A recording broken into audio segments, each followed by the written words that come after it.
Hi everyone, and welcome to Panic and Me podcast. I have a 21-year-old freelance photographer currently in her last year, studying at Coventry University in the BA Media and Communications course. Introduce yourself. Hi, so I'm Luana and I'm originally Portuguese, but I've always wanted to study abroad and I wanted to like have new experiences, meet new people, and I've always thought that Portugal was too small for me, so I decided to go abroad and studying in the UK. And furthermore, I also took a sandwich year in Seoul, South Korea, and that's what made allowed me to just get more inspired and really start with my freelance photography. So, Wow, that seems like a very interesting story. yeah. Why did you choose to come to the UK to study? Yeah, so originally I wanted to study in Lisbon, but there was this study abroad fair, and we where we could get to meet new people and new agent and other agencies that allow other students to study abroad. So basically, at first I wasn't interested because I don't know, I thought it was very too good to be truth, where they allowed to like it was this agency that helped students to go to the UK and like with their student loans financed by the UK government. But then I think a few months later, my friend reached out back to me and she was like, "Oh, what do you think about like studying abroad in the UK?" And I was like, I mean, it's very expensive and stuff. But then after she explained everything, actually, I was very into it, and I was like, okay, I want to study something related to communications. At first, I didn't know that I liked photography. I just know I wanted something within that industry. So I spoke to my parents, and they were very against it. Like it took me 2 months to move to actually convince them that going abroad was the best decision. But yeah, they said yes. So I left Portugal when I was 18. I started working and so on. So actually, just starting working in Portugal, I used to live in a small village.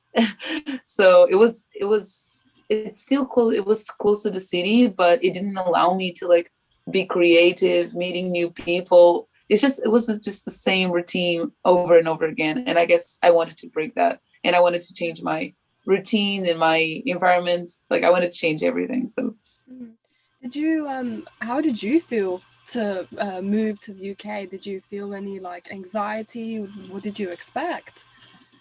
actually, as surprising as it may seem, I wasn't I wasn't anxious at all to move. I Mhm. was really like I was beyond excited. I was like, finally I'm gonna change my routine. Maybe it's because I also had a more childish, not childish, but like I was a little bit more naive. Mhm. But I guess that allowed me to like not overthink my decisions too much.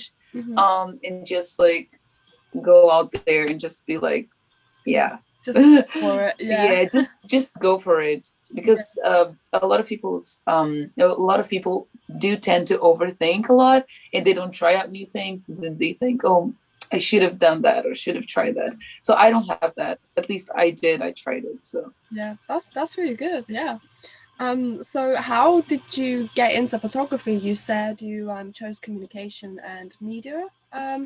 yeah, How did you start to love photography? actually, I think it was ever since Instagram started. I remember like I got at the time I was in my ninth grade in Portugal, and I got a new phone Mhm. that had really good quality. At the time, it was Samsung Galaxy S4. Yeah. So, and then after that, like I got this new phone because I was gonna go to Paris for a week, and I really wanted to take the best pictures. And I remember that after that, I've always taken pictures of literally everything. But it's surprising that my first camera was only like I only got my first camera in 2019 before I went to Korea because I liked photography and I liked taking photos, but I never took it too seriously. until I got my hands on, and I actually tried to learn more about it. So after I got my first camera, I went to Seoul, and I was really, really inspired by everything that I was seeing like every day. So it actually started off when I went to Seoul Fashion Week. I wanted to photograph the models, and basically when I got there, I was like very anxious because I saw so many good photographers with big gears and stuff, and I just had a little camera. So I was like, oh my god, this is very intimidating.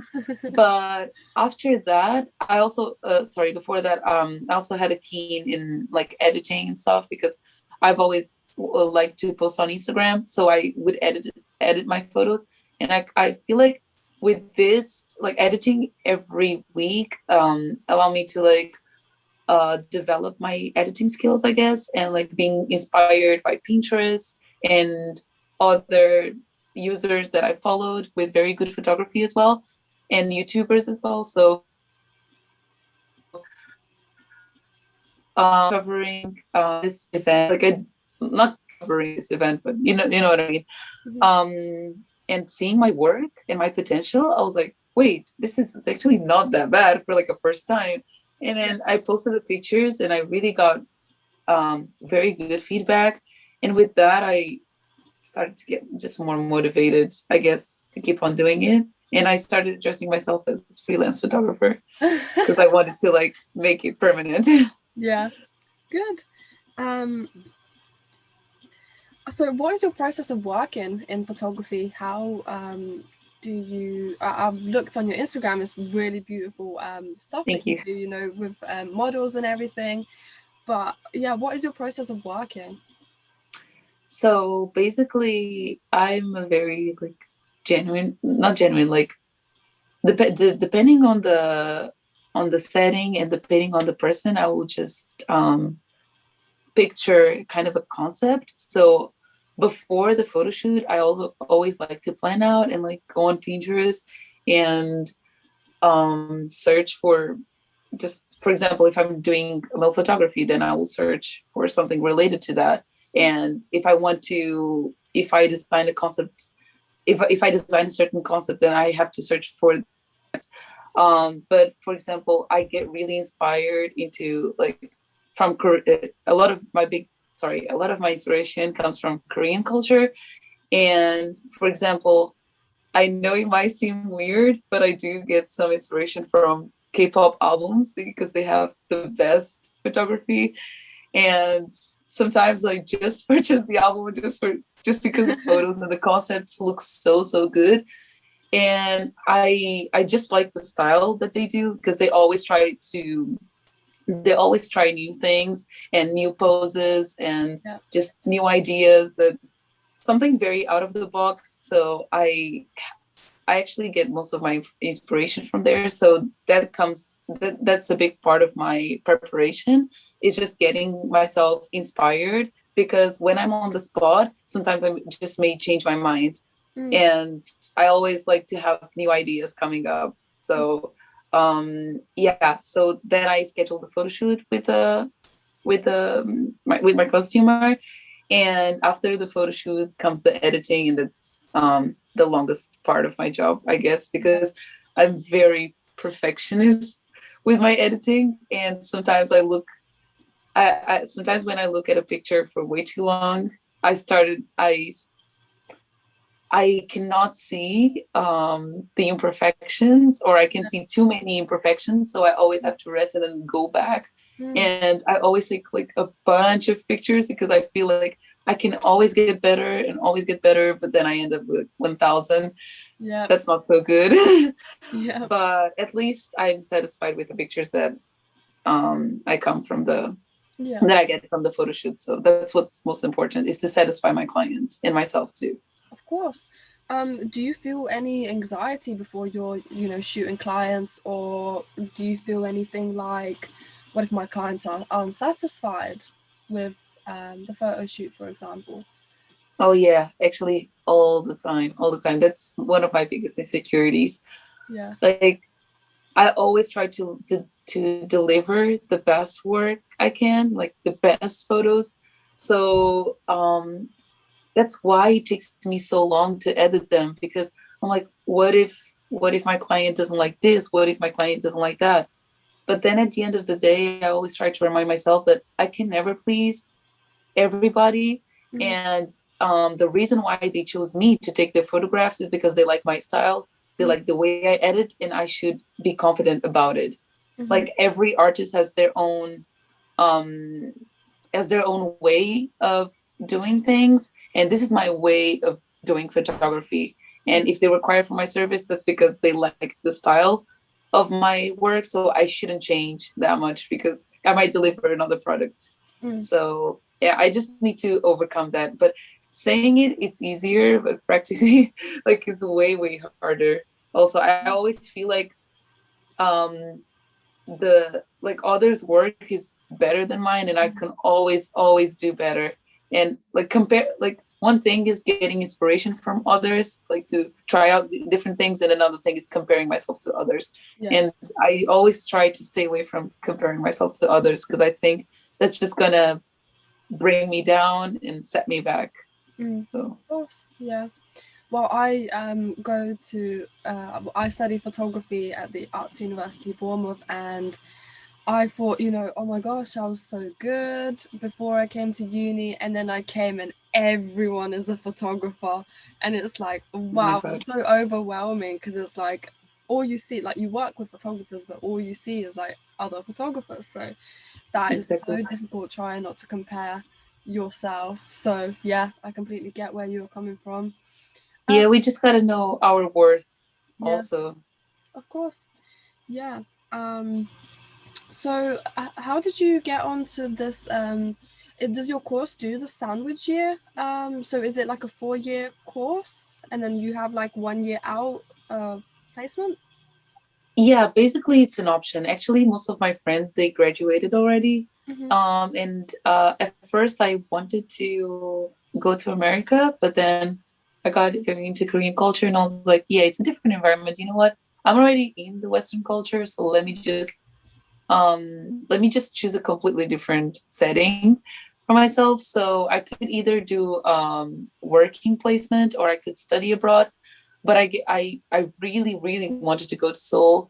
So in finding a working placement in Seoul was hard for me. The easiest way to Seoul was study there. Mm-hmm. So basically, I just started to study in Korea and then do some freelancing on the side. So that's basically what I did. Yeah. Yeah. But Good. it's not mandatory, Yeah. it's just me wanting to have something more like exciting in my course, because I kind of regret choosing meeting communications, because it's just a lot of theory and Mm-hmm. not much practice. Like my university did give me the tools to do so, but the problem is if they don't teach you the tools, like what is it for then? You know what I mean? So I Yeah. wanted to know how to work with the tools that they give me, like the laptop, the all of the Adobe programs like they give you, but I just didn't know how to work with them. And me working with photography would force me to get into these programs and Of course. like learn how to work with them Yeah. and create a better work. So yeah. Definitely. How did you feel going to Seoul? Is it? Yeah. Yeah. How It feelings? was another big experience for me, because actually at first, like I had a friend there, which I met her during my degree, during my course in Coventry University.